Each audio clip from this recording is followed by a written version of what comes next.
ஸ்ரீ கைலாசநாதர் திருக்கோயில் திடியன். ஊர் பேர் திடியனா, திடியன் கோயில் தான் சொல்கிறாங்க.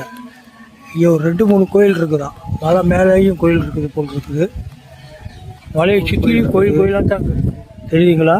அந்த இடத்துல ஒரு கோயில் இருக்குது, இது குளம் இருக்குது, சுற்றிலையும் கோயில் சின்ன சின்ன கோயிலாக இருக்குது. மலையை சுற்றி இந்த அந்த மலை மேலே கோயில், அவங்க உயரத்தில் ஒரு கோயில் இருக்குது, அங்கே மேலேயும் கோயில் இருக்குதுன்றாங்க. இங்கிட்டு பின்னாடி ஒரு கோயில் இருக்குது. ஃபுல்லாக அந்த மலையை சுற்றி வெறும் கோயிலாக தான் இருக்குது.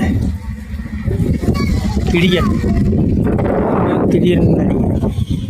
அங்கே எனக்கு சொன்னது திடீர்னு கோயில்னாங்களா, கோயில் பேர் திடீர்னு நாங்கள் நினச்சிக்கிட்டு இருந்தா, இங்கே வந்து பார்த்தா தேர்ந்தது இது திடியன் ஊர். இந்த ஊர் பேராக இருக்கும் இந்த திடியன் அருள்மிகு கைலாசநாதர் திருக்கோயில். ஓகே மக்களே, உள்ளே போய் பார்த்துட்டு வருவோம்.